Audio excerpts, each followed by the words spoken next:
অঙ্কিলা অরুণাচল প্রদেশের একটা গ্রামে থাকত, যেটা চায়নার খুব কাছাকাছি ছিল। অঙ্কিলার পরিবারে তার বুড়ো মা আর 3টে ছোট বাচ্চা ছিল। অঙ্কিলার পরিবারের খরচা খেতিবাড়ি করে হতো, কারণ অঙ্কিলার গ্রাম চায়নার কাছে ছিল। তাই অঙ্কিলার momos, chow mein, veg Hakka noodles, manchow স্যুপের মতো চাইনিজ জিনিস খুব ভালো করে বানাতে জানতো। অঙ্কিলার মা খেতে কাজ করত, আর অঙ্কিলা বাড়িতে থেকেই খাবার বানাতো। কি হলো মা, আজ তুমি লেট হয়ে গেলে? অনেকগুলো গ্রামবাসীর সাথে সাথে আমাদের ক্ষেতও মিলিটারিতে যাচ্ছে। যদি এরকমটা হয় তাহলে আমরা বরবাদ হয়ে যাব। কিন্তু যদি আমাদের ক্ষেত যায় তাহলে আমরা টাকা পয়সাও তো পাবো। কোনো জিনিস আমাদের কাছে থাকলে আলাদাই ব্যাপার, পয়সা তো হাতে আসতেই খরচা হয়ে যাবে। তুমি চিন্তা করো না মা, ইনকামের অন্য কোনো ব্যবস্থা নিশ্চয়ই হয়ে যাবে। আজ আমি মোমোস বানিয়েছি, এসো খাও। দিদি, তুমি খুব ভালো মোমো তৈরি করো, কিন্তু খেতে আমার খুব ভালো লাগে। ছোটুয়া, মোমোস তো খুব খাচ্ছিস, এটা বল গণিতে কত নাম্বার পেয়েছিস? 10-এর মধ্যে 0। গোল্লা। অঙ্কিলা, তুই ওকে পড়াশোনা করাস না। যদি এই অবস্থায় থাকে তাহলে ও পাস হবে না। মা, ওকে কোনো ভালো টিউশনের দরকার, আমি পড়ালেও পড়েই না। পরের দিন বিকেলবেলা বাড়িতে এসে মা বলল, অঙ্কিলা, আমাদের জমিন চলে গেল, 2 লাখ টাকা পেয়েছি। এই টাকা দিয়ে আমরা কি গ্রামে কোনো কাজ শুরু করি? গ্রামে তো কোনো কাজ নেই, আমি শহরে চলে যাচ্ছি। কোনো কাজ সেট হয়ে যাবে, তখন আমি তোমাকে টাকা পাঠিয়ে দেব। কিন্তু তুই কোন শহরে যাবি? আমি দিল্লি চলে যাই। তুই বিশাখাপট্টনম চলে যা, ওখানে আমাদের গ্রামের একজন কাজ করে। অচেনা জায়গায় কোনো চেনাশোনা লোক থাকলে ভালো হয়। অঙ্কিলা অন্ধ্রপ্রদেশে সমুদ্রের কিনারায় শহর বিশাখাপট্টনম পৌঁছায় আর নিজের গ্রামের ছেলে নরেন্দ্রের সাথে দেখা করে। আমি এখানে কাজ খুঁজতে এসেছি, তুমি আমাকে এখানে কাজ দেওয়াবে? তুমি কি কি করতে পারে বলো তো? আমি সমস্ত চাইনিজ ফুড বানাতে জানি।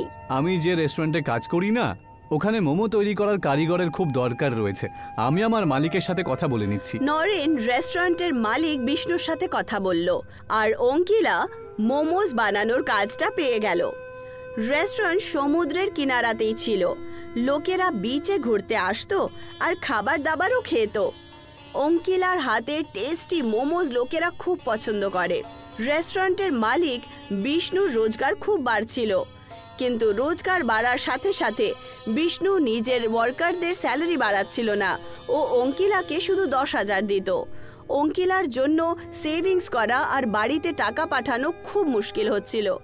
আমি এখানে এসেছি 6 মাস হতে চলেছে, আমি বাড়িতে এখন পর্যন্ত 8-10 হাজারই পাঠাতে পারছি। মায়ের জন্য খরচা করা খুব মুশকিল হচ্ছে নিশ্চয়ই। পরের দিন অঙ্কিলা রেস্টুরেন্টের মালিককে বলল, আঙ্কেল, আমার স্যালারি 15,000 করে দিন, আমি বাড়িতে টাকা পাঠাতে পারছি না। তাহলে আমি কি করব? আমি কি তোমার পরিবারকে চালানোর জন্য ঠেকা নিয়ে রেখেছি? আমি তোমাকে কাজে রেখেছি, এটাই তোমার উপরে আমার বিশাল বড় উপকার। মাইনে বাড়াতে পারবো না, যাও গিয়ে নিজের কাজ করো তো। সেই সময় অঙ্কিলার কাছে অন্য কোনো বিকল্প ছিল না, সেই জন্য সে রেস্টুরেন্টে কাজ করা জারি রাখলো। রেস্টুরেন্টের কাছে প্রায় সময় একটা কুকুর আসতো। অঙ্কিলা তার নাম মতি রেখেছিল। মতি যখনই আসতো অঙ্কিলা তাকে 2টো মোমোস খাওয়াতো। একদিন রেস্টুরেন্টের মালিক অঙ্কিলাকে কুকুরকে মোমোস খাওয়াতে দেখে নেয়। মোমো তৈরি করার জিনিসপত্র তোমার বাপের পয়সা দিয়ে আসে না, যে কুকুরকে তুমি মোমো খাওয়াচ্ছ। হ্যাঁ, 2টো মোমোস কুকুর খেয়ে নেবে, তাহলে আপনার কেন লোকসান হবে? একটু ব্যাপারে আপনি আমার মা বাবার কথা কেন বলছেন? এই মোমোর পয়সাগুলো তোমার মাইনে থেকে কাটবো। হ্যাঁ। সেই মাসে বিষ্ণু অঙ্কিলাকে শুধু 8,000 টাকা দিল। রেস্টুরেন্টের মালিকের কঠোর ব্যবহারের কারণে অঙ্কিলা একটা নির্ণয় নিল।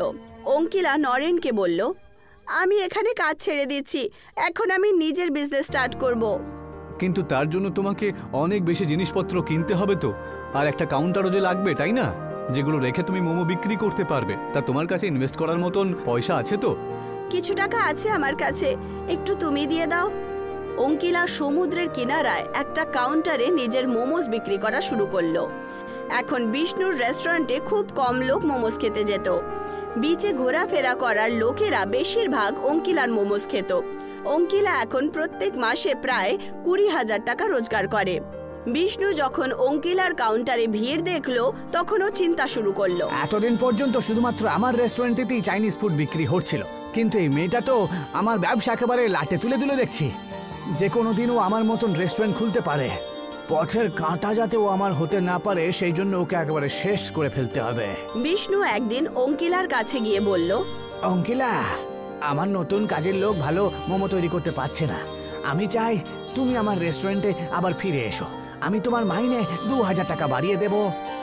না আঙ্কেল, এখন আমি 20,000 টাকা রোজগার করি, আপনার রেস্টুরেন্টে কাজ করার কোনো দরকার নেই। তাহলে তুমি তোমার ব্যবসা আমার রেস্টুরেন্ট থেকে দূরে কোথাও সরিয়ে নাও। কেন করে নেব? বিচের সমস্ত জমিন কি আপনার বাবার নাকি? অঙ্কিলার মুখ থেকে কড়া জবাব শুনে বিষ্ণু প্রচন্ড রেগে ওঠে। আপনি মোমোস ছাড়া অন্য জিনিসও বিক্রি করেন, ওদের উপরে ফোকাস করুন। আর যদি আপনি অ্যাডজাস্ট না করতে পারেন তাহলে আপনি আপনার রেস্টুরেন্ট অন্য কোথাও শিফট করুন। এতদিন পর্যন্ত এই মেয়েটা আমার কাছে শুধু মাইনেই চাইছিল, আর এখনই আমার মুখে মুখে উত্তর দিচ্ছে। এর অহংকারকে আমি যদি শেষ না করতে পেরেছি তাহলে আমার নাম বিষ্ণুচন্দ্র দেশাই নয়। সেই রাতে অঙ্কিলা যখন নিজের রুমে যায় তখন দুজন লোক তাকে ধরে ফেলে। তুমি যদি তোমার ব্যবসা বিষ্ণু দাদার ওখান থেকে না সরাও তাহলে কিন্তু তোমার আর তোমার পরিবারের জন্য একেবারেই ভালো হবে না। হ্যাঁ, আমাদের হাত কিন্তু বিশাল লম্বা, মনে রেখো। তোমার পরিবারের উপর আমাদের কড়া নজর থাকছে। দুজন লোক অঙ্কিলাকে ধমকি দিয়ে চলে যায়।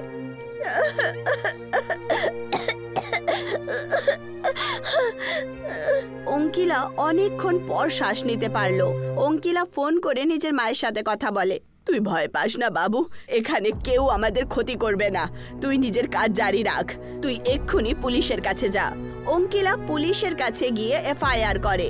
পুলিশ বিষ্ণুর কাছে যায়। বিষ্ণু দাদা, আপনি এখানকার সম্মানীয় মানুষ একজন, আপনি কি কারুর প্রাণ নিয়ে খুনি হতে চাইছেন তাহলে? হ্যাঁ, আরে না না না না ইন্সপেক্টর বাবু, কারুর প্রাণ নেওয়ার আমার কোনো সংকল্প নেই তো। আমি তো শুধুমাত্র ওই মেয়েটাকে একটু ভয় পাওয়াতে চাইছিলাম। এরকম লোককে ভয় দেখানো, হুমকি দেওয়ার কাজ একদম করবেন না, না হলে আইনকে কিন্তু এই ব্যাপারে কাজ করতে হবে। ওই মেয়েটাকে নিজের মতন ব্যবসা করতে দিন, ঠিক আছে? পুলিশের যাওয়ার পর বিষ্ণু ভাবতে শুরু করলো। শক্তি দিয়ে দেখছি কাজ হবে না, আমি বিপদে পড়তে পারি, বুদ্ধি খাটাতে হবে আমাকে। কিছুদিন পর অঙ্কিলার কাছে একটা মেয়ে আসে। হ্যালো ম্যাম, আমি হিন্দুস্তান পে কোম্পানি থেকে এসেছি, প্লিজ আপনি আমাদের কোড স্ক্যানার লাগিয়ে দিন। এর জন্য তো টাকা যাবে, এটা ফ্রি আছে, আপনি আমাকে আপনার মোবাইল দিন, আমি এক্ষুনি অ্যাকাউন্ট লিংক করে দিচ্ছি। অনেকগুলো কাস্টমার্স অনলাইন পেমেন্ট করার কথা বলতো, সেই জন্য অঙ্কিলা ভাবলো যে ওকে স্ক্যানার লাগিয়ে নেওয়া উচিত। অঙ্কিলা নিজের মোবাইল মেয়েটাকে দিয়ে দিল। মেয়েটা একটা হ্যাকার ছিল যাকে বিষ্ণু পাঠিয়েছিল। মেয়েটা অঙ্কিলার ব্যাংক অ্যাকাউন্টের সমস্ত টাকা শেষ করে দেয়। এই নিন, হয়ে গেছে। পরের দিন অঙ্কিলা নিজের এটিএম থেকে টাকা বার করতে গেল, তখনও জানতে পারলো ওর অ্যাকাউন্টে একটা টাকাও নেই। অঙ্কিলা সঙ্গে সঙ্গে ব্যাংকে গেল আর নিজের অ্যাকাউন্টের ব্যাপারে জিজ্ঞাসাবাদ করলো। ব্যাংকওয়ালারা তাকে বলল যে তার সাথে অনলাইন ফ্রড হয়েছে। অঙ্কিলা বুঝতে পেরে যায় যে হিন্দুস্তান পেওয়ালি মেয়েটা তাকে ধোঁকা দিয়েছে। অঙ্কিলা পুলিশ স্টেশনে মেয়েটার রিপোর্ট লিখিয়ে দেয়, কিন্তু মেয়েটার কোথাও খোঁজ পাওয়া গেল না। অন্যদিকে বিষ্ণু অঙ্কিলার কাউন্টারও চুরি করিয়ে দিল, যাতে অঙ্কিলার সমস্ত জিনিস রাখা ছিল। অঙ্কিলার কাছে এখন ইনভেস্টমেন্টের টাকাও ছিল না আর নাই কোনো জিনিস। ও কাঁদতে কাঁদতে নরেনের কাছে গেল। আমি বরবাদ হয়ে গেছি নরেন। আরে কি হলো অঙ্কিলা, তুমি কাঁদছো কেন? অঙ্কিলা নরেনকে সমস্ত ঘটনা শোনালো। তুমি কি আমাকে 10,000 টাকা দিতে পারবে? নরেন 2 দিন আগেই গ্রাম থেকে এসেছিল। আমাকে ক্ষমা করে দিও অঙ্কিলা, আমি পরশু নিজের বোনের বিয়ে দিয়ে এসেছি, আমার সব পয়সা বিয়েতেই খরচ হয়ে গেছে গো। অঙ্কিলা বিচে বসে কাঁদতে শুরু করলো। তক্ষুনি ওখানে সেই কুকুর মতি এলো, যাকে অঙ্কিলা মোমোস খাওয়াতো। আজ আমার কাছে তোকে খাওয়ানোর জন্য কিছুই নেই, আমি খুব খারাপ অবস্থায় আছি। মতি হঠাৎ করে একটা দেবতায় পরিণত হয়। আমি সমুদ্রের দেবতা বরুণ, আর কুকুরের রূপ ধারণ করে বিচে ঘোরাফেরা করে মানুষের পরীক্ষা নিই। আপনি আমাকে দর্শন কেন দিলেন? আমি তো কখনো পুজো পাঠও করি না। ঈশ্বর সবসময় কোনো জীবিত প্রাণী রূপ ধারণ করেই পরীক্ষা নিতে আসেন। বরুণ দেবতা অঙ্কিলাকে কিছু বীজ দিলেন। এই বীজগুলো সমুদ্রের বালিতে ছড়িয়ে দিও, সেখান থেকে যে চারাগুলো বেরোবে সেখান থেকে মোমো বেরিয়ে আসবে, আর সেই মোমোগুলো শুধুমাত্র তুমিই নিতে পারবে। এইটুকু বলে বরুণ দেবতা গায়েব হলেন। অঙ্কিলা বীজগুলো মাটিতে পুঁতলো আর পরের দিনই গাছ চলে এলো, যার মধ্যে মোমোজ লেগেছিল। অঙ্কিলা মোমোজগুলো নিল আর একটা পাত্রে জমা করলো আর মোমোজ বিক্রি করতে শুরু করলো। ওই মোমোজে সেম টেস্ট ছিল যেটা অঙ্কিলার বানানো মোমোজে ছিল। বিষ্ণু যখন জানতে পারলো যে অঙ্কিলা মাটিতে মোমোজের গাছ উঠিয়েছে, তখন সে রাত্রিবেলা মোমোজ ভাঙতে গেল। বিষ্ণু নিজের পুরো শক্তি লাগালো, কিন্তু একটাও মোমোজ ভাঙলো না আর না গাছ মাটির থেকে উঠলো। বিষ্ণু বাজার থেকে কিছু বিষাক্ত পোকা আনলো যেগুলো ফসল খারাপ করে। ও মোমোজের গাছের মধ্যে ওই পোকাগুলো ছেড়ে দিল। এইবার হবে আসল খেলা। কিন্তু তা সত্ত্বেও একটা সমুদ্রের ঢেউ আসলো আর সমস্ত মোমোজের গাছ থেকে পোকামাকড় নিয়ে গেল। বিষ্ণু একটা ট্রলিতে অনেকগুলো লাকড়ি ভরে নিল আর সে লাকড়িগুলোকে মোমোজের গাছে ফেলে দিল আর তারপর সে তার উপরে পেট্রোল দিয়ে আগুন লাগিয়ে দিল। বিষ্ণুর মনে হলো এখন কাজ হয়ে যাবে, কিন্তু তক্ষুনি বিচে খুব জোরে বৃষ্টি শুরু হলো আর আগুন বুঝে গেল। এই বৃষ্টিটাকে এখনই নামতে হলো। তক্ষুনি নরেন ওখানে পৌঁছে গেল। এসব আপনি এখানে কি করছেন বাবু? অঙ্কিলা তো আমাকে বলেই ছিল যে এই মোমোগুলো কোনো ঈশ্বরের বরদান, কোনো ক্ষতি করতে পারবে না কেউ। আরে আমি হলাম নাস্তিক, আমি এইসব দেবতাদের কথা শুনে আর বরদানের কথা শুনে কোনো ভয় পাই না, বুঝেছো? আমি আমার জীবনে সবকিছু অর্জন করেছি নিজে পরিশ্রম করে, আর আমি তোমাকে অঙ্কিলার এই ফ্রি মোমোগুলোকে শেষ করে দেখাবো। হ্যাঁ, তক্ষুনি অঙ্কিলা ওখানে পৌঁছায়। বিষ্ণু আঙ্কেল, আপনি আমার মোমোজের গাছগুলোকে লোকসান কেন করছেন? নয়তো আমি আবার পুলিশের কাছে যাব আর আপনার নামে এফআইআর করব। যদিও বারবার পুলিশের কাছে চলে যায় তাহলে আমার ইমেজ একেবারে নষ্ট হবে।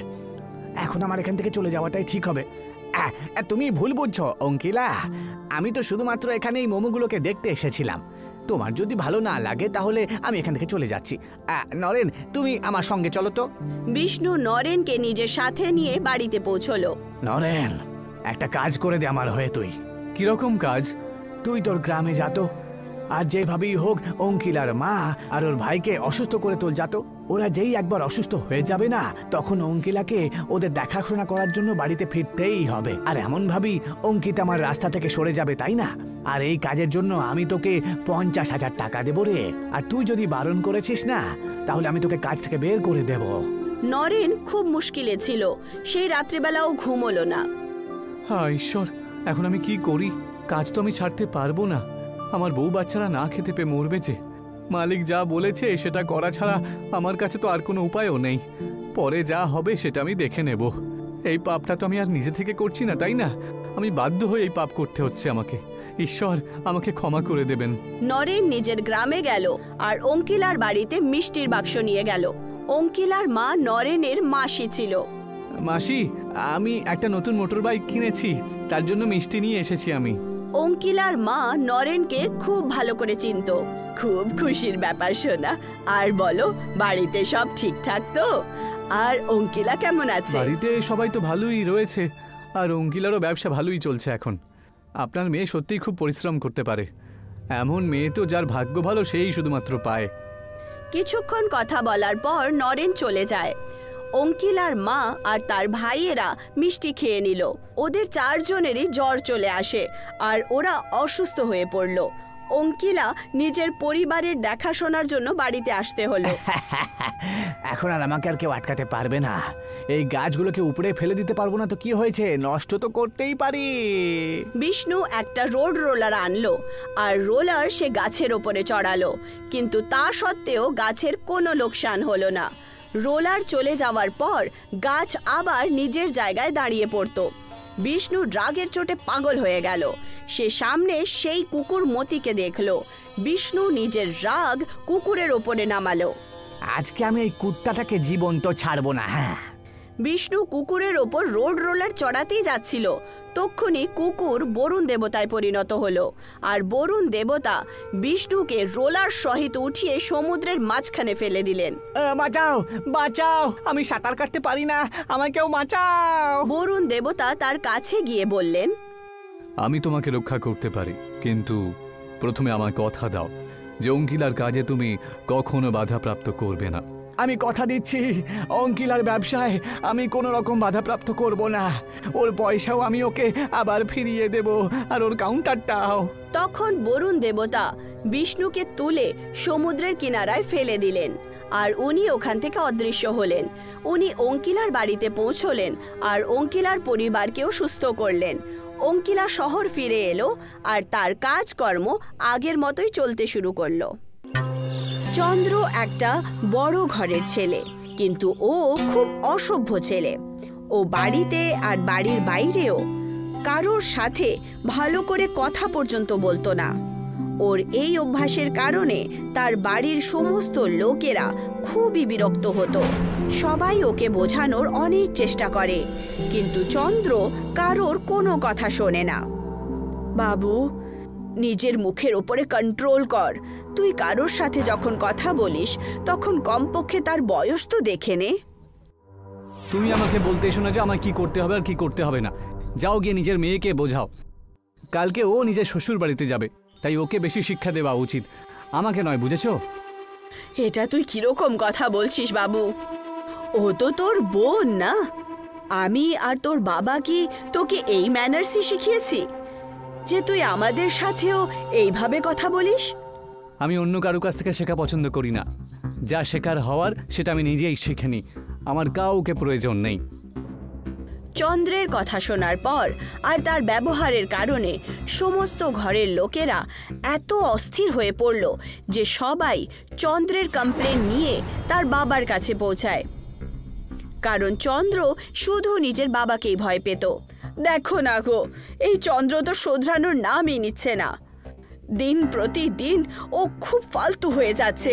ওর কিছু একটা করো গো, নয়তো ও পুরো গ্রামে আমাদের নাক কেটে দেবে। হ্যাঁ, আমি ওর ব্যাপারে কয়েকজনের মুখে তো শুনেছি যে ও আজকাল বেশি তর্ক করে, কিন্তু আমি ভাবলাম যে বাইরের লোকজন সেই জন্য হয়তো ছেলেকে বদনাম করার জন্য বলছে। কিন্তু আমার বাড়ির লোকে যদি এরকম বলে তাহলে আমায় কিছু একটা করতেই হবে। যদি তুমি আমার কথায় বিশ্বাস না করো তাহলে তুমি নিজেই দেখে নাও। আমি ওকে তোমার সামনে নিয়ে আসছি। কি হয়েছে? আমাকে কেন ডাকলে শুধু শুধু তোমরা? তোমার সাথে কথা বলার আছে। তোমার নামে অনেক নালিশ আসছে আমার কাছে আজকাল। যে নালিশ করছে তাকে গিয়ে জিজ্ঞাসা করো না, আমায় কেন বিরক্ত করছো? তুমি তো দেখছি খুব বাজেভাবে কথা বলছো, কিন্তু এইসব ভুল আমারই, যে আমার ছেলে এত তর্ক করে আর আমি এই ব্যাপারে কোনো খবরই রাখিনি। আমি চলে যাচ্ছি, আর আমাকে বিরক্ত করবেন একদম। আমি তোমাকে একটু বেশি প্রশ্রয় দিয়ে দিয়েছি দেখছি। আজকের পর থেকে তোমার সব পকেট মানি বন্ধ।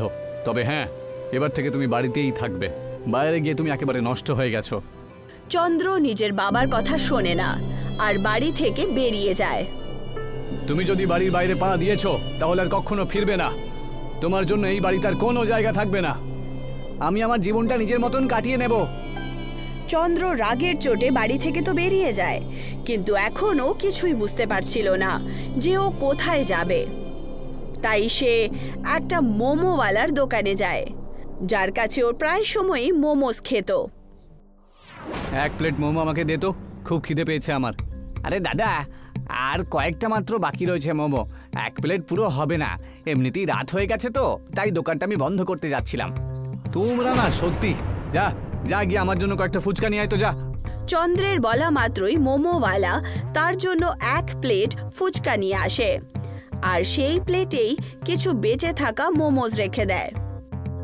এই নিন দাদা, ফুচকা আর মোমো দুটোই আছে এর মধ্যে।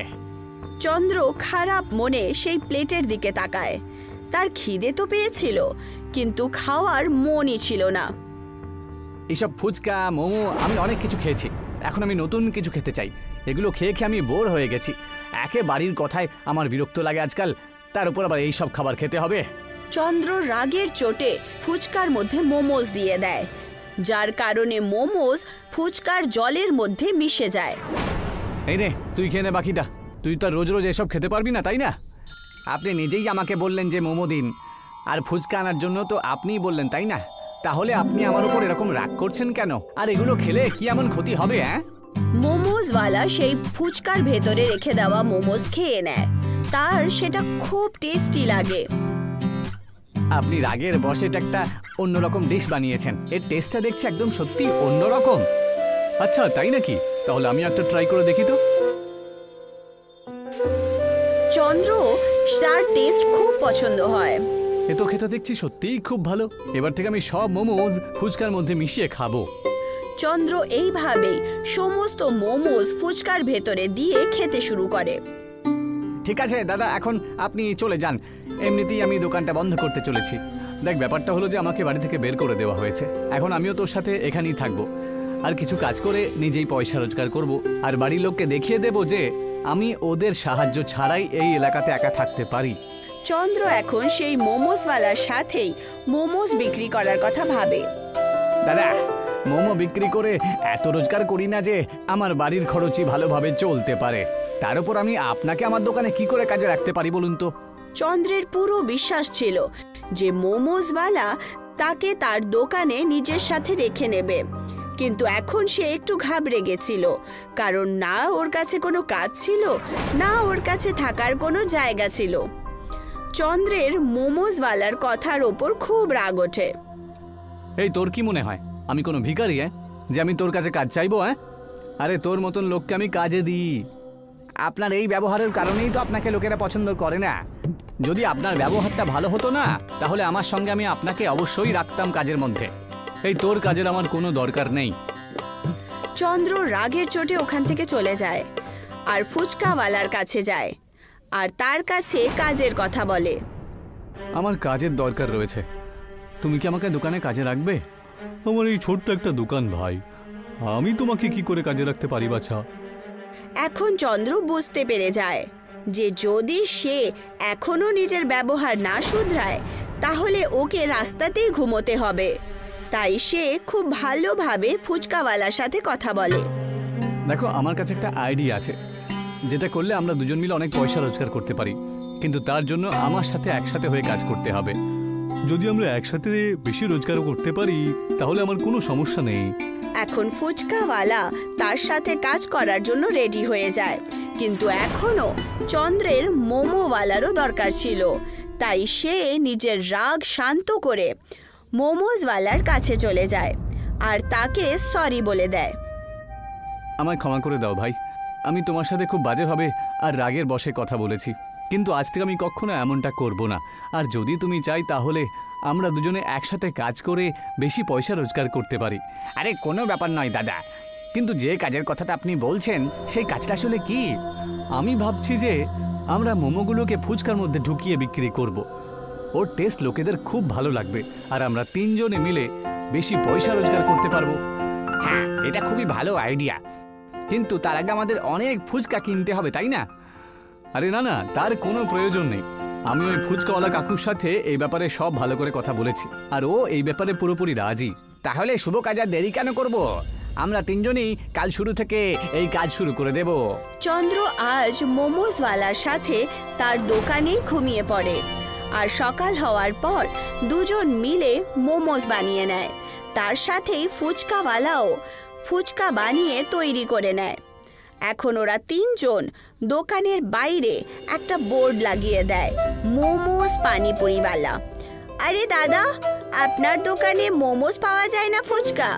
আমরা সবাই একটা নতুন ডিশ তৈরি করেছি, মোমোস ফুচকা। এর স্বাদ কিন্তু দারুণ। তাহলে আমি একবার নিশ্চয়ই ট্রাই করব। আপনারা 1 প্লেট মোমোস পানিপুরি দিয়ে দিন। চন্দ্র আর তার বন্ধুরা মিলে ভালো করে 1 প্লেট মোমোস পানিপুরি তৈরি করে দেয়। এই নিন আপনার মোমোস ফুচকা। ওই মেয়েটা মোমোস পানিপুরি খেয়ে নেয়। এটা তো আপনারা একটু আলাদাই খাইয়ে দিলেন, আমার মারও এটা খুব পছন্দ হবে। আপনি 1 প্লেট আমার বাড়ির জন্য প্যাক করে দিন। চন্দ্র 1 প্লেট মোমোস ফুচকা একটা ব্যাগে বেঁধে ওই মেয়েটাকে দিয়ে দেয়। এখন এইভাবেই অনেকগুলো কাস্টমার্স ওদের দোকানে আসতো, যার কারণে তাদের তিনজনেরই একই দিনে অনেকগুলো বিক্রি হয়ে যায়। যদি আমরা পরিশ্রম করি আর মিষ্টিভাবে কথা বলি তাহলে আমরা যে কোনো কাজ করতে পারি। এখন আমি এই কথাটা বুঝতে পেরে গেছি। এখন চন্দ্র রাগ ছেড়ে দিয়ে সবার সাথে ভালো করে কথা বলে আর সমস্ত লোকেদেরকে তার এই বদলানো রূপ খুব ভালো লাগে। কিছুদিন দোকানে কাজ করার পর চন্দ্রের নিজের বাড়ির কথা মনে পড়ে আর সে নিজের বাড়ি ফিরে আসে। কেমন আছো মা? আমি ঠিক আছি বাবু, তুই কোথায় চলে গেছিলি? আমরা তোকে অনেক খুঁজেছিলাম। আজকের পর কেউ তোকে কিচ্ছু বলবে না, তুই বাড়ি ছেড়ে কোথাও যাস না। এখন আমি শুধরে গেছি মা, আর আমি আমার নিজের কাজও শুরু করে নিয়েছি। এখন চন্দ্র নিজের বাড়িতেই থাকতে শুরু করে দেয়। কৈলাসপুরা নামের একটা গ্রাম ছিল। কৈলাসপুরা গ্রামের সবচেয়ে বিশেষ কথা এটা ছিল যে গ্রাম একতার প্রতীক ছিল। অন্য গ্রাম আর কসবার লোকেরা কৈলাসপুরার একতার কথা সব সময় বলতে থাকে, কিন্তু কিছু সময় ধরে কৈলাসপুরা গ্রামের লোকেরা গ্রীষ্মকাল আর সব শুকিয়ে যাওয়ার কারণে খুব বেশি চিন্তিত ছিলেন। এই নদীতে এক ফোঁটাও জল নেই দেখছি, কি হবে? সব শুকিয়ে গেছে, কুয়ো শুকিয়ে গেছে। চাপা কলে তো 3 ঘন্টা ধরে টিপলে তবে এক ফোঁটা জল বেরিয়ে আসে। এই নদীটা দেখে তো আমার তেষ্টা পেয়ে গেছে। সেজন্যই তো আমি বলছি যে কয়েকদিনের জন্য আমাদের শহরে যাওয়া উচিত। অন্তত পক্ষে ওখানে দুবেলা খেতে তো পারবো আমরা, তাই না? শহরে যাব কি করে? আমাদের কাছে অত টাকা পয়সাও নেই। শহর এখানে কাছে থোড়েই না আছে। গরু গাড়ি, ট্রেন আর অনেকগুলো বাহনের ভাড়াও তো অনেক বেশি হয়ে গেছে। তুমি সেটাও ঠিকই বলছো গিন্নি, আর আমরা কিছুই করতে পারবো না। চলো গ্রামের ভেতরে গিয়ে দেখি। আরে গরমে এমন অবস্থা খারাপ হয়ে গেছে আমাদের, মনে হচ্ছে সমুদ্রের জল খাই। আরে মুরারি, এসব কি আজে বাজে কথা বলছিস? সমুদ্রের নোনতা জল কেউ কি করে খেতে পারে বলতো? আরে কি করি বলো তো দাদা, গরমে অবস্থা খারাপ হয়ে গেছে। আরে আমাদের কিছু একটা করতে হবে এটা নিয়ে, না হলে আমাদের গ্রামের বাচ্চা বুড়ো সবাই বিপদে পড়বে যে। আমাদেরকে গিয়ে গ্রামের চৌমাথায় বসে থাকা পান্ডা বাবাকে এই সমস্যাটা বলতেই হবে। ওখানে গিয়ে আমরা কোনো না কোনো উপায় তো পেয়েই যাব। তুমি ঠিকই বলেছো, আমাদের ওখানে যেতে হবে। হীরামণি আর তার স্ত্রী মুরারির সাথে মিলে সেই গ্রামের সবচেয়ে বুড়ো পান্ডা বাবার কাছে চলে যায়। বাবাজি জয় হোক। পান্ডা বাবা ওদেরকে বলেন, বলো তোমরা এখানে কি জন্য এসেছো বলো? এমনিতে তো আমার আশেপাশে আমি কোনোদিনও কাউকে দেখতে পাই না। আসলে ব্যাপারটা হলো, আমরা আপনার কাছ থেকে এটা জানতে এসেছি যে আমাদের গ্রামের এই জলের সমস্যাটা কবে ঠিক হবে। আচ্ছা তোমরা এখন আসছো, এখন তো সব শেষ হয়ে গেছে, সব বরবাদ হয়ে গেছে। আমরা ঠিক বুঝলাম না মহারাজ, আপনি কি বলতে চান বলুন তো, পরিষ্কার করে বলুন না। সমস্ত গ্রামবাসীদেরকে এক জায়গায় ডেকে নিয়ে এসো, তারপর চলো আমাদের সাথে। মনে হচ্ছে এই বাবা জলের তেষ্টায় পাগল হয়ে গিয়েছে, আজে বাজে বকছেন। পান্ডা বাবা সমস্ত গ্রামবাসীদেরকে নিয়ে গ্রামের সবচেয়ে পুরনো সূর্যদেবের মন্দিরে চলে যান আর ওখানে গিয়ে বলেন, এই দেখো, তোমাদের গ্রামের মধ্যে এটা কেউ জানে না যে সূর্যদেবের মূর্তিটা কোথায় গেছে। বাবার এইটুকু বলা মাত্রই সবাই মূর্তির দিকে তাকাতে থাকে, কিন্তু ওরা ওখানে কোনো সূর্য দেবতার মূর্তি দেখতেই পারে না, যেটা আগে ওখানে ছিল। এটা কি করে হতে পারে? আমি তো গত মাসেই এখানে এসেছিলাম, তখন তো মূর্তিটা এখানে ছিল। কি বলো গিন্নি? হ্যাঁ, তুমি একদম ঠিক বলেছো। জানি না এটা কি করে হয়ে গেল। আরে মূর্তিটা মন্দিরে নেই বলে এমন কি হলো? হ্যাঁ ওই যে বাবা, আপনি কিন্তু আজে বাজে কথা না বলে পরিষ্কার করে বলুন যে আসলে ব্যাপারটা কি। তখন বাবা সমস্ত কথা গ্রামবাসীদেরকে বলেন। তোমাদের সবার মনে আছে নিশ্চয়ই যে অনেক মাস আগে শহরের একটা লোক এখানে ঘুরতে এসেছিল। হ্যাঁ বাবা, আমার ভালো করে মনে আছে, আর ও মন্দিরেই থেকেছিল। বাহ, এই মন্দিরটা দেখছি অনেক পুরনো। যদি আমি এই মন্দিরের মূর্তিটাকে বিক্রি করে দিই তাহলে আমি এক রাতের মধ্যে কোটিপতি হয়ে যাব, কিন্তু এর মধ্যে আমাকে বিশাল বড় ষড়যন্ত্র করতে হবে।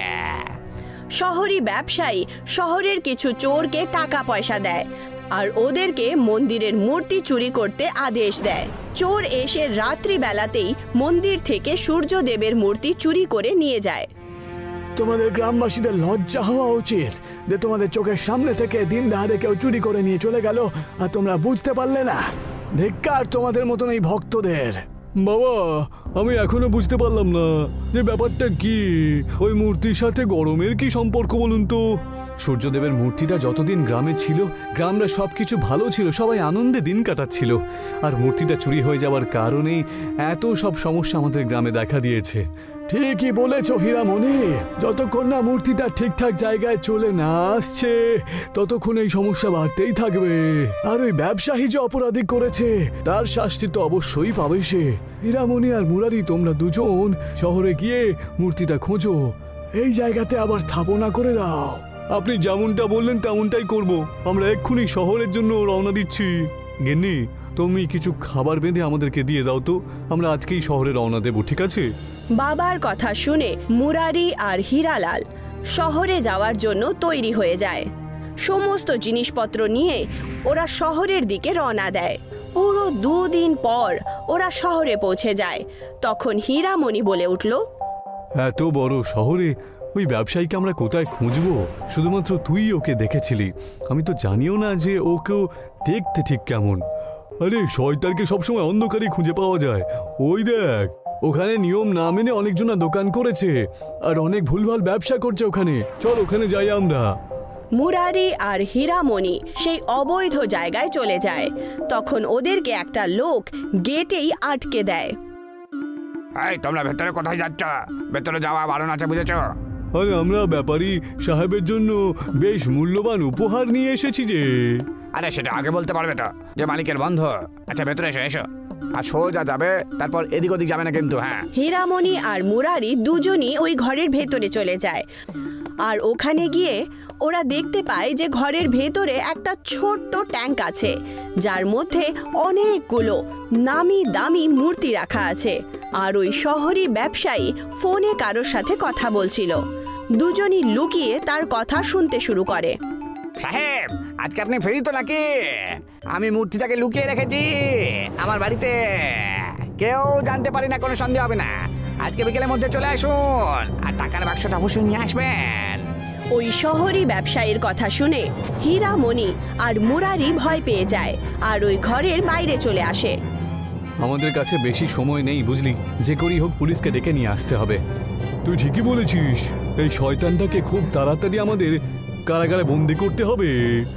হীরামণি আর মুরারি দুজনেই সঙ্গে সঙ্গে পুলিশকে ডেকে পাঠায় আর ওদেরকে সমস্ত কথা বলে দেয়। পুলিশরা ওই শহরি ব্যবসায়ীকে গ্রেফতার করে নেয়। আমাকে ছেড়ে দাও, আমি কোনো অপরাধ করিনি, আমার ছেড়ে দাও। তোমরা দুজন মিলে খুব ভালো কাজ করেছো। তোমাদের মূর্তিটা তোমরা নিয়ে যাও, আর একে আমরা অবশ্যই উচিত শিক্ষা দিয়েই ছাড়বো, বুঝেছো? হীরামণি আর মুরারি দুজনই সূর্য দেবতার মূর্তি নিয়ে ওখান থেকে নিজের গ্রামে চলে আসে। গ্রামের লোকেরা ওদেরকে দেখে খুব খুশি হয়। গ্রামের লোকেরা তোমাদের নিয়ে গর্ব করবে। তাড়াতাড়ি এই মূর্তিটাকে আসল জায়গায় রেখে দিন তো। গ্রামবাসীরা মিলেমিশে সূর্য দেবতার মূর্তিকে আবার স্থাপিত করে দেয়। যেই মাত্র ওই মূর্তি নিজের আসল আসনে পৌঁছে যায়, সূর্য দেবতা প্রকট হন আর বলতে শুরু করেন, আমি তোমাদের সকলের ভক্তিতে প্রসন্ন হয়েছি। সেই জন্য আমি ঠিক করেছি যে এই গ্রামে সূর্য থেকেই বৃষ্টি হবে, আর এখন থেকে তোমাদের গ্রামবাসীরা আর কোনো রকম কষ্ট পাবে না। এইটুকু বলে সূর্য দেবতা ওখান থেকে চলে যান। আর ওনার যাওয়া মাত্রই সূর্যদেব থেকে বৃষ্টি হতে শুরু করে আর সমস্ত গরম শেষ হয়ে যেতে শুরু করে। বৃষ্টি এত জোরে হচ্ছিল যে গ্রামের লোকেরা খুব খুশি হয়ে গেল। দিল্লি শহরে মায়া আর তার ভাই মোহনের সাথে মোমো বিক্রি করত। নিজেদের বাবাকে ছেড়ে দুজনে দিল্লিতে রোজগার করতে এসেছিল। ওরা দেখল যে দিল্লিতে মোমোর ব্যবসা খুব ভালো ছিল। দিদি, ব্যাস 1 সপ্তাহ হলো আর আমাদের খুব ভালো রোজগার হচ্ছে। আমি তো খুব খুশি দিদি। যদি তোমার কাজ এভাবে ভালোভাবে চলতে থাকে তাহলে আমরা খুব তাড়াতাড়ি মা বাবাকেও দিল্লিতে ডেকে নিতে পারি। মায়া আর মোহন খুব পরিশ্রম করে নিজেদের কাজ করছিল। আস্তে আস্তে ওদের দোকানের সামনে লম্বা লাইন পড়তে শুরু হয়ে যায়। ওদের দোকানের পাশেই কালা আর মন্টুর দোকানও ছিল। মান্টু ভাই, দেখছো ওদের দুজনকে? হ্যাঁ, এরা যদি এখানেই থাকে তাহলে আমাদের দোকান বন্ধ করে দিতে হতে পারে। আমি এই জায়গা 5 বছর ধরে দোকান চালাচ্ছি, আমি তো নড়বই না। যদি প্রয়োজন হয় তাহলে আমি ওদের উঠিয়ে দেব। হ্যাঁ কালা, আমিও তোমার সাথেই আছি, ওদের এখান থেকে উঠিয়ে দিতেই হবে। কিছু মাস পরে মায়া আর মোহনের মা বাবা দিল্লি চলে আসে। মা বাবা, তোমাদের দেখে খুব আনন্দ হচ্ছে। বাবু, তোমাদের উন্নতি দেখে আমারও খুব খুশি হচ্ছি। একদিন কালা আর মন্টু হিংসের চোখে মোমোর দোকান দেখতে দেখতে কথা বলছিল। মন্টু, এবার তো কিছু একটা করতেই হবে। দেখো ভাই, খাওয়ার জিনিস। যদি কোনোভাবে কাস্টমাররা এদের খাবারের প্রতি বিরক্ত হয়ে যায় তাহলে ব্যাস ওদের ব্যবসা চৌপাট হয়ে যাবে। ওদের মোমোর বাসনে আমরা ইঁদুর মারার বিষ দিতে পারি।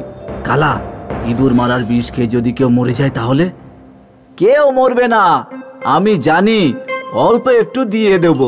একবার যদি কিছু লোক অসুস্থ হয়ে যায় তাহলে সব কাস্টমার পালিয়ে যাবে। বাহ, কি প্ল্যান ভেবেছো কালা ভাই, তোমাকে তো মানতেই হবে। মোহন, আজ আমাদের কাছে বেশি মোমোস বেঁচে নেই। এগুলো বাড়িতে নিয়ে যাই আর এগুলোই খেয়ে নেব রাতে। হ্যাঁ দিদি, আমিও খুব ক্লান্ত হয়ে গেছি, আর মা বাবাও আমাদের মোমোগুলো টেস্ট করতে পারবে। মায়া আর মোহন মোমো নিয়ে বাড়িতে পৌঁছয়। সমস্ত ইঁদুরের বিষ মেশানো মোমোগুলো মায়া, মোহন আর ওদের বাবা মা মিলে খেয়ে নিল।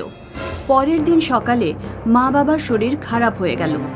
শরীর খারাপ হওয়ার জন্য ওদের হাসপাতালে ভর্তি করতে হলো। ওদের ফুড পয়জন হয়ে গেছে। ওদের বয়সের জন্য ওদের শরীর কমজোরি হয়ে যাচ্ছে। ডাক্তার, মা বাবা ঠিক হয়ে যাবে তো? এই মুহূর্তে আমি কিছুই করতে পারবো না। ভগবানের কাছে প্রার্থনা করো যাতে ওনারা ঠিকঠাক হয়ে যান। দিদি, আমাদের কাছে যা টাকা আছে তা দিয়ে কি মা বাবার চিকিৎসা হয়ে যাবে? জানি না মোহন, কিন্তু আমরা চেষ্টা করব যাতে মা বাবা তাড়াতাড়ি সুস্থ হয়ে যায়। তুমি ওনাদের সাথে থেকো, আমি দোকানে যাচ্ছি। মাসখানেক পর মায়া আর মোহনের মা বাবা সুস্থ হয়ে বাড়ি ফিরে আসে। কিন্তু মায়া আর মোহনের সব টাকা মা বাবার চিকিৎসায় খরচ হয়ে যায়। মায়া আর মোহনকে তাদের ঘর বাড়ি ছেড়ে একটা ছোট্ট বাড়িতে যেতে হলো।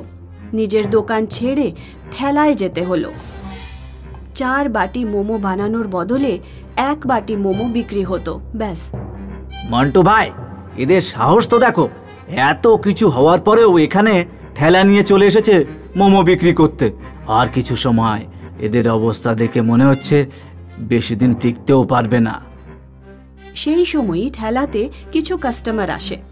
দিদি, কাল আপনাদের এখান থেকে 1 প্লেট মোমো খেয়েছিলাম আমি। মোমো খেয়েই আমার পেট ব্যথা একেবারে কমে গেল। আজ 2 প্লেট খাবো। নিশ্চয়ই খাবেন স্যার, আমি এক্ষুনি দিচ্ছি। মা, কাল তোমাদের মোমো খেয়ে আমার হাঁটুর ব্যথা কম হয়ে গেছে। আজকেও দিও 1 প্লেট। মোহন, তোমাদের মোমো খেয়ে আসার 1 বছরের পুরনো পায়ের ব্যথা ঠিক হয়ে গেছে। আর আমার বউয়ের কোষ্ঠকাঠিন্য হচ্ছিল, সেটাও ঠিক হয়ে গেছে।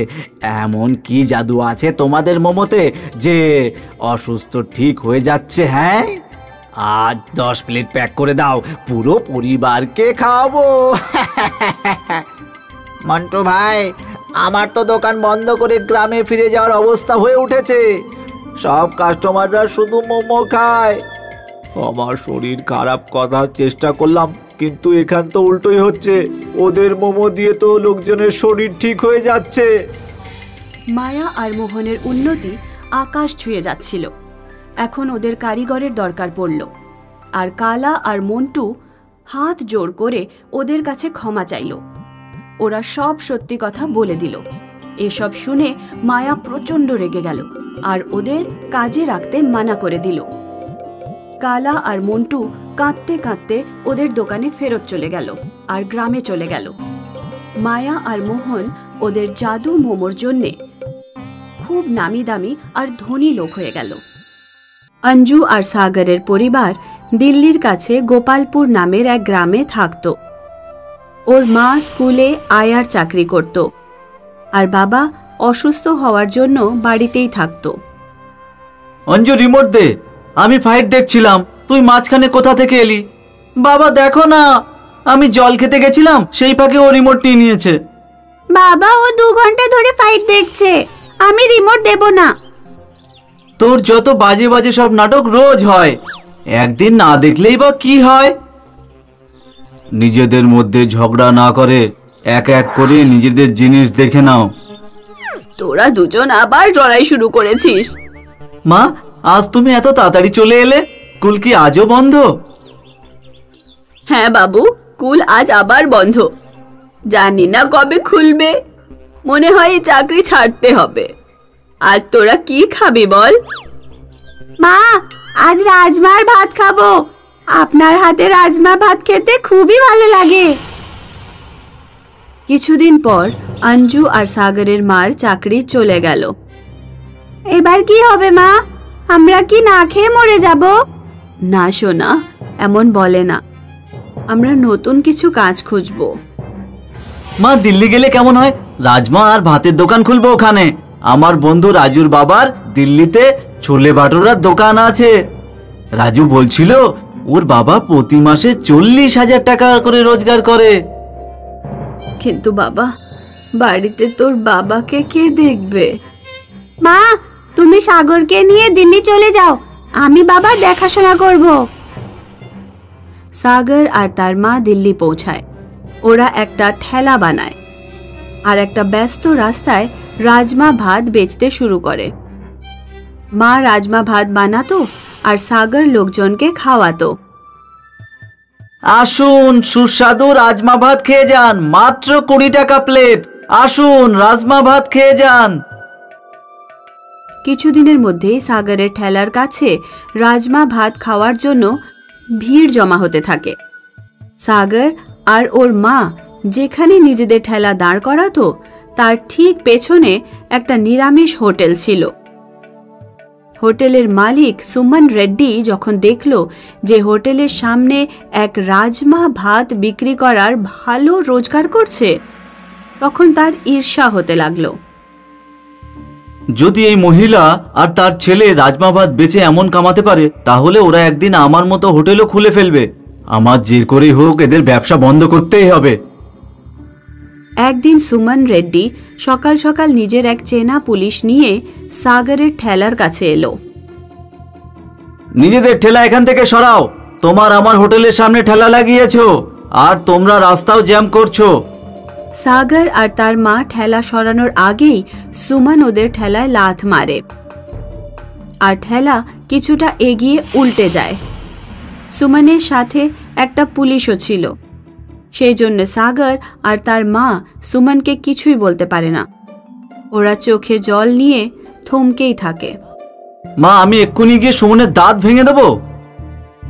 না বাবু, এটা শহর, আমাদের গ্রাম নয়।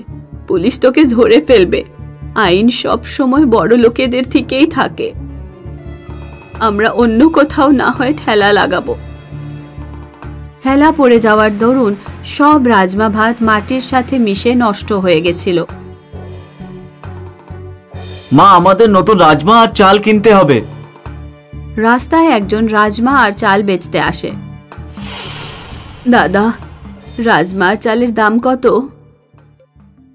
নিয়ে নিন দিদি ভাই, আপনার জন্য কম করে দেব। সাগর আর ওর মা একসাথে 20 কিলো রাজমা আর 20 কিলো চাল কিনে নেয়।